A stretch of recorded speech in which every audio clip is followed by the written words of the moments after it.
Mambo vipi mtazamaji wa Tabora Media Digital? Ni siku nyingine tena ya Jumamosi ya tarehe 7 mwezi wa pili mwaka 2026. Wengi wanasema ni mwezi wa Malavi Davi, watu ambao wanapendana, lakini pia sisi tuko hapa kwa lengo moja tu, kugusia mchezo ambao Simba wapo ugenini dhidi ya Petro Atletico di Luanda. Jina langu ni Bravius Joas, nipo na Jerwin Jackson kuhakikisha tunakufahamisha kila ambacho kinakwenda kutokea leo huko nchini Angola. Tutazame kwa namna ambavyo mchezo inawezekana ukawa, Jerwin.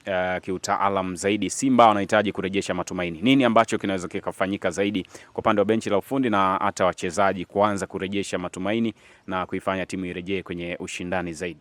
Nafikiri kitu cha kwanza ni wachezaji wenyewe wa Simba kuingia mchezoni wakiwa fiti kiakili na kimwili, mental and physical, ili waweze kupata matokeo mazuri wakiwa ugenini. Ni kipindi kigumu ambacho Simba wanakipitia ndani ya michezo ambazo wamecheza mpaka hivi sasa, michezo minne, wana alama moja, kitu ambacho kiangalia kwa jicho la ndani zaidi la kiuchambuzi ni kwamba Simba wapo kwenye kipindi kigumu kweli kweli. Kwa hiyo ili wapate matokeo wakiwa ugenini, lazima kila mchezaji wa Simba awe vizuri kiakili na kimwili kwenda kupambania alama tatu dhidi ya Petro Atletico di Luanda. Ni mchezo ambao Simba anahitaji kutunza heshima kutokana na kile ambacho kinaonekana kwenye kundi D. Yeye ndo yupo nafasi ya mwisho, nafasi ya 4, akiwa na alama moja. Kwa hiyo hata nafasi yake ya kufuzu kusonga hatua nyingine inayofuata ni kama bado ni ndogo sana. Yani matumaini ni kama yameshakwisha kwa upande wa Simba, lakini kilichobaki ni kutunza heshima ya Simba, club ambayo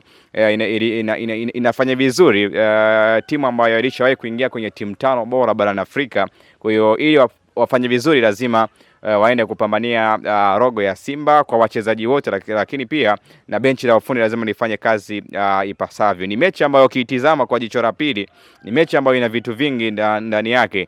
Ni mchezo ambao Petro Atletico di Luanda anahitaji apate matokeo mazuri, kwa sababu namna ambavyo kundi lilivyo ni kwamba Petro mwenyewe yupo nafasi ya 3, anaiongoza ni Stade Malien mwenye alama 8 nafikiri. Anayefuata ni Esperance de Tunis na Petro Atletico di Luanda yupo nafasi ya 3. Kwa ni matokeo ambayo kila mmoja ana uhitaji, lakini mwenye uhitaji zaidi ni Petro Atletico di Luanda ili aweze kuwabiti hao wawili ambao wapo juu yake. Lakini kwa Simba anahitaji kupata matokeo matatu, matokeo ya alama 3.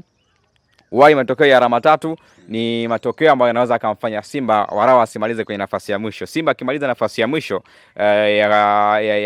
ya kundi D, Yanga kama atasonga mbele kwenye hatua inayofuata, hatua ya nusu ya robo finali, Yanga anaweza kumpindua Simba kwenye nafasi aliyopo, kwa maana kwamba CAF ranking Yanga anaweza akamshusha Simba. Kwa hiyo ili Simba asishushwe na Yanga, anaweza akashushwa na Yanga ya pale ambapo Yanga naye atasonga hatua inayofuata ya robo finali. Lakini kama Yanga na mwenyewe atashindwa kwenda hatua ya robo finali, watakuwa wapishani sana kwenye zile CAF ranking. Kwa hiyo unaona ni mechi ambayo ina matukio mengi ndani yake. Kwa hiyo Simba anahitaji kulinda status yake kama nilivyozungumza, kwa sababu kama kwa msimu huu Yanga na Simba wapishani sana kwenye alama walizonazo CAF ranking zile, lakini pia hata kwenye FIFA ranking zile namba ambazo wanazidiana au point ambazo wanazidiana ni chache sana. Kwa hiyo ni mchezo ambao unaotazama kwa mrengo kwamba Simba anahitaji kutunza status yake ya kutopoteza kwenye michezo ya ligi ya mabingwa, japokuwa tayari ameshaweka rekodi nyingine mpya ya kupoteza michezo 4 bila kupata matokeo ya alama 3 au bila kushinda mchezo wowote ndani ya michezo 4, kitu ambacho ni kwa mara ya kwanza Simba anakifanya kwenye mchezo ya ligi ya mabingwa barani Afrika. Lakini kwenye uhitaji, nafikiri Petro Atletico di Luanda ana uhitaji wa alama 3 muhimu kwenye mchezo leo. Kwa mlengo huo, Jerwini, tutazamie ama tutarajie nini ambacho kinaweza kikatokea kwenye mchezo leo kwa baadhi ya nyota wa Simba pamoja na nyota wa Petro Atletico di Luanda? Tunajua pia mchezo wa awali Simba alipoteza akiwa nyumbani. Nafikiri cha kufanyika ni upande wa mwalimu wa Simba Steve Becker, namna ambavyo ataingia, game approach ambayo ataingia nayo. Ana maingizo mapya, wameingia baadhi ya wachezaji kuziba magepi ya wachezaji ambao wameondoka kwenye dirisha dogo. Tumeona muendelezo wa wachezaji ambao wameingia kwenye dirisha dogo kwa mechi chache ambazo wamezicheza. Kwa nafikiri cha kwanza kwa mwalimu Steve Becker ni kuchagua kikosi ambacho ni cha ushindi.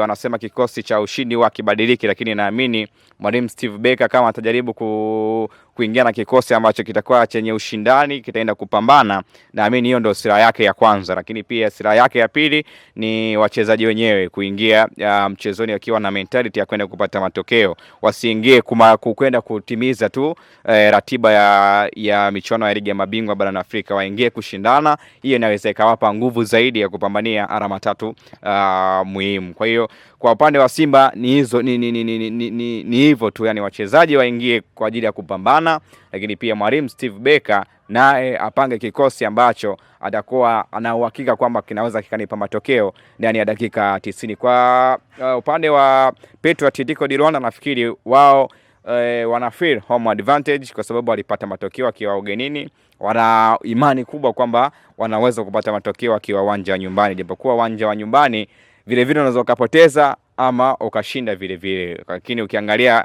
in performance wise, Petro Atletico de Luanda amekuwa na consistency nzuri kwenye michuano ya ligi ya mabingwa barani Afrika kwa msimu huu kwenye kundi D, tofauti na Simba, kwa sababu Petro Atletico de Luanda nafikiri michezo ambazo amepoteza, tukianza kutafuta hapa, ni michezo michache. Ni mchezo mmoja nafikiri ndo amepoteza, mingine nafikiri ametoa sare na kushinda. Kwa hiyo in consistency way Petro Atletico de Luanda ni bora kuliko Simba. Kwa hiyo nafikiri Simba inabidi aingie na mentality ya kwenda kushindana na asiingie na mentality ya kwenda kumaliza tu ratiba ya michezo ya ligi ya mabingwa barani Afrika. Naam, ni kushukuru sana Jeroen Jackson, na pasina shaka wewe ambaye unatufuatilia umepata chochote kitu kuelekea mchezo wa leo kati ya Petro Atletico de Luanda dhidi ya wekundu wa Msimbazi Simba katika uwanja Novemba 11 uliopo pale nchini Angola. Jina langu ni Bravius Jos, Jeroen Jackson alikuwa hapa nyuma ya kamera, alikuwa ni Elia Daniel. Hatuna la ziada.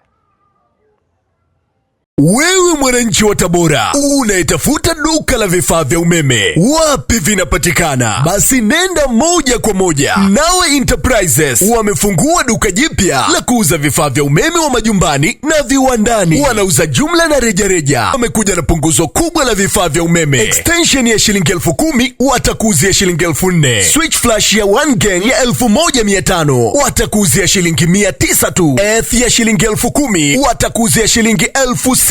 Conduit pipe ya shilingi 1,500 watakuuzia kwa shilingi 1,000. Square box shilingi 400. Najua maduka yapo mengi, lakini Mnawe Enterprises ndio suluhisho na mkombozi wa vifaa vya umeme mkoani Tabora. Bei zao ni nafuu mno. Fika ofisi zao zilizopo mtaa wa Gongoni, jirani na Changamoto, au wapigie simu namba 0768733657. Wana Tabora, twendeni tukanunue vifaa vya umeme kwa bei ya punguzo sawa na bure kwenye duka jipya la Mnawe Enterprises maeneo ya Gongoni.